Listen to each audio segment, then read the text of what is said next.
Welcome, spoilers ahead. Watch out and take care. Huge shout out and special thanks to the channel members.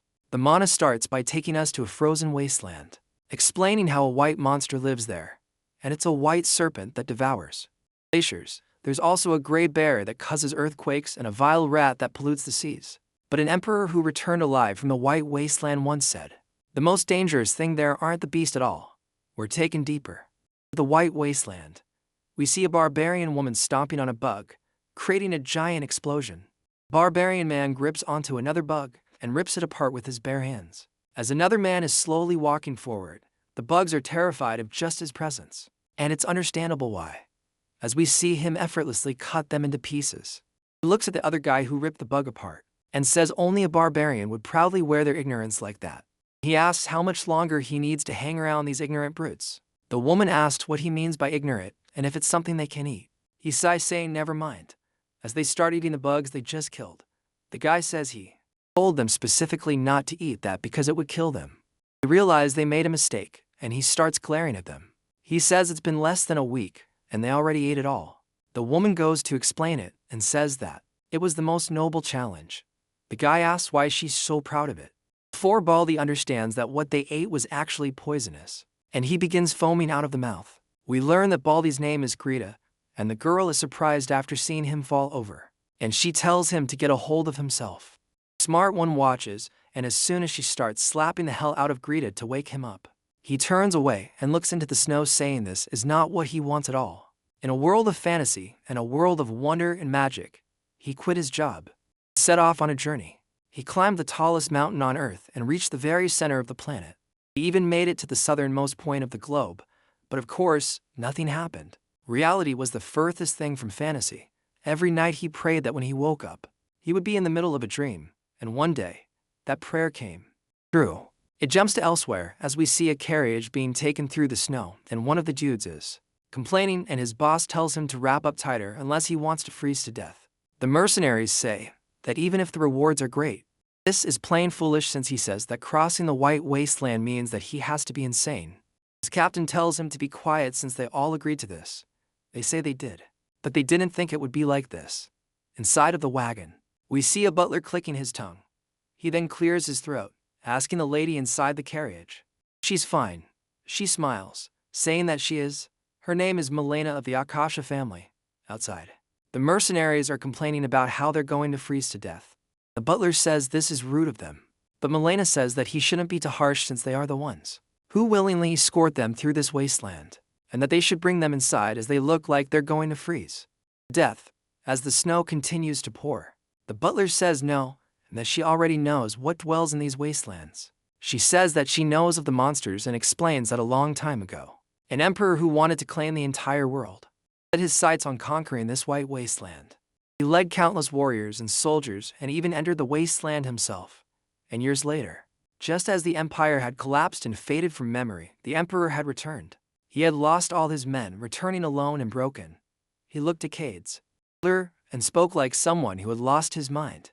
He said there were monsters in the wasteland, but the most dangerous thing wasn't the monsters. Rather, it was all of the barbarians, as this is where they live freely.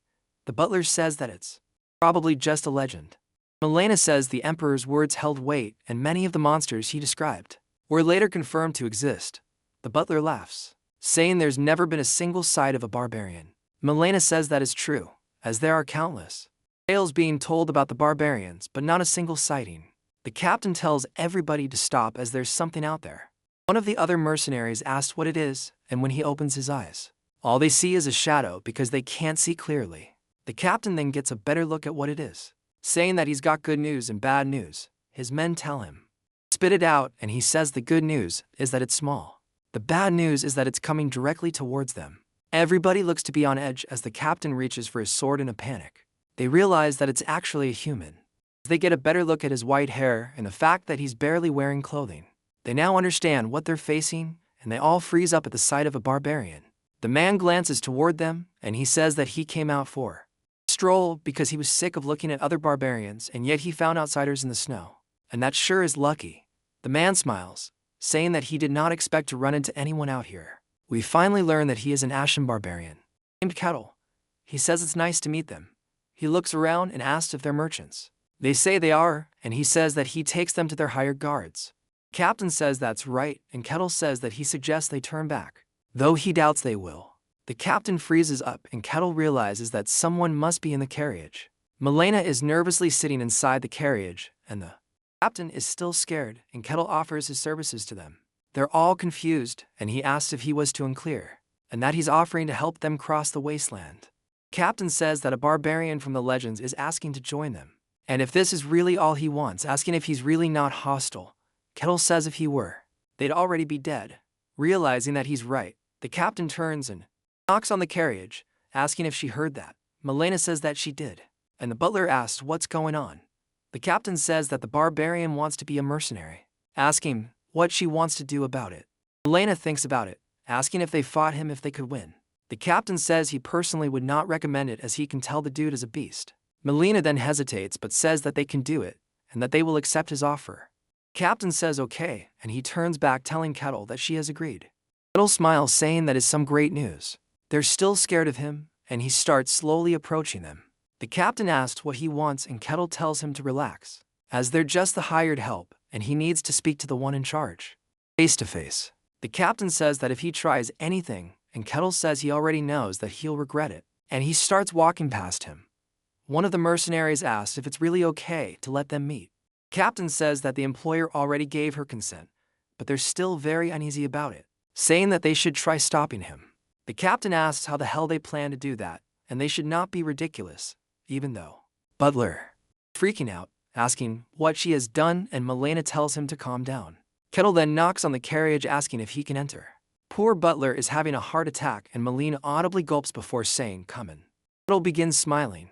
Now inside the carriage, the butler is cramped while Kettle looks comfortable. He says that he needs the butler to calm down because he has no intention of harming him. The butler is freaking out, saying that he shouldn't to him, and Milena is just in awe that a barbarian from legend is standing before her. She says that it's a pleasure to meet him. Kettle says the pleasure is his, and that it's surprisingly warm. Here, even for an indoor space, it must be difficult to maintain this level of warmth with all the snow outside. She says that it's taken care of with magic. Kettle says that he's really excited to see magic, especially when it comes to this world. She just wonders what that means. And he says, as they may know, this place is dangerous. The chances of passing through here safely with those mercenaries are slim to none, and that's why he will protect their lives. He has one condition that they must follow. They look a bit worried, and Milena asks what it is that he desires. He says that he wants knowledge of the world outside of these snowfields, and that the information they possess is all that he wants. She finds that a bit of a surprise, and Kettle says, surely it's not a bad deal for her. She doesn't even know if she has a choice in the matter or not, and says that she understands. Kettle says that's good, asking for her name, and she introduces herself, giving her full government ID. Kettle introduces himself, saying that he looks forward to working with her. He has always yearned for a fantasy world, and when he opened his eyes one day, he found himself as a barbarian in a snowfield. There was no time to figure out why. All that existed here was terrible freezing cold and endlessly strong monsters. To survive, he led the tribe in the snowfield, hunting and desperately holding on. He doesn't even know how much time has passed. For countless years, he has strived relentlessly to escape this snowfield. However, every single time he'd get to the border, he'd run into a magical barrier, and his quest is incomplete, and he cannot leave the snowfield until it's completed. He was unable to leave due to this, and just when he was about to give up on everything, although he has no idea why they would willingly come to such a god-forsaken place. People would occasionally visit from outside. That's when he realized the world outside the snowfield was the world of magic and fantasy. He had so longed for his own fantasy world. From that point on, he began to move beyond mere survival and act in earnest. He followed his quest, and we see him on quest to kill a giant lizard. He trampled monsters and completed every quest given to him, in order to leave with a single-minded determination to get out, as long as he is stuck in this damn snowfield. The information he can get from outsiders is incredibly precious, but most of the humans he's met so far have either panicked and drawn their blades or have gone half mad, such as the Emperor.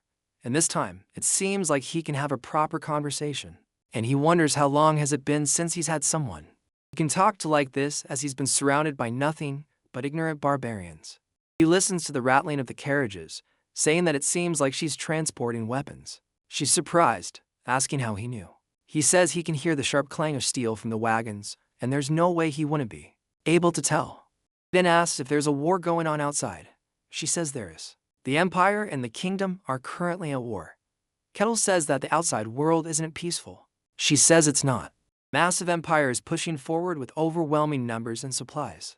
But the Kingdom is not easily pushed back. That's because the Swords Master and the hero are protecting the borders. Kettle's surprised there's both a hero and a Swords Master asking which powers they wield. He then asks if he's perhaps unfamiliar with mysteries. Kettle says he's never once left the snowfields. She says that she doesn't actually know the details herself.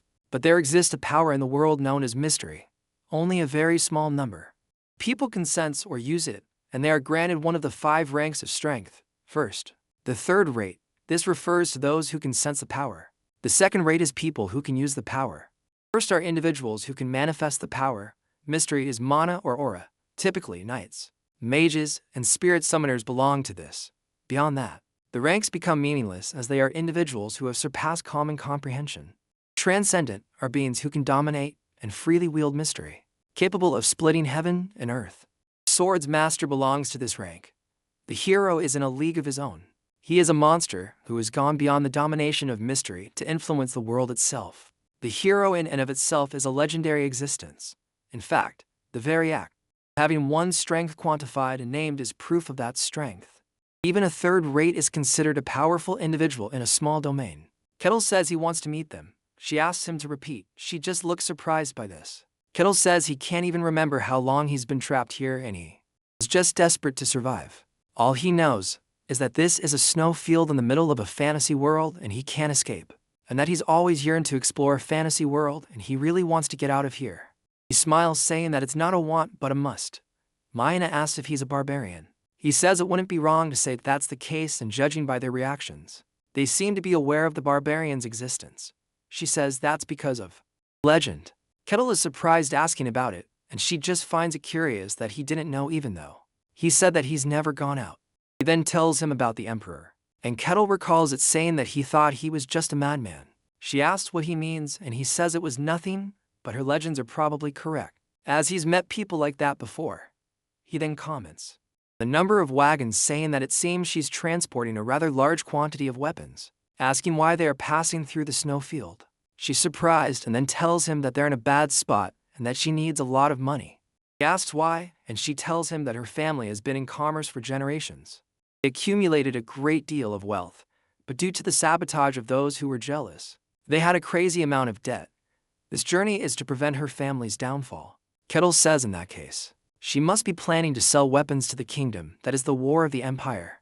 He asks how he picked that up so fast, and he says that she already said that the Empire is pushing forward with overwhelming numbers. If that's the case, they wouldn't have any problem with weapons supply. And if not the Empire, then it must. The kingdom in need of weapons. He doesn't know the values of the outside world, but an amount like this must be worth quite a bit. Worth risking their lives to cross the snowfield as well. And seeing as how she's trying to cross it, there must be no other way to get to the kingdom. Asking if their Trito's border happens to touch the Empire's. He's just surprised that he picked all this up so fast, like he's a fantasy Sherlock Holmes, but tells him that's correct. And she heard that the barbarian of the legends was an ignorant savage, and she asks him who he is, and if he is really barbarian. The carriage then comes to a halt, which startles her, and even the butler asks what's going on. We hear a nasty screech outside. Kettle says it seems like they have some uninvited guest.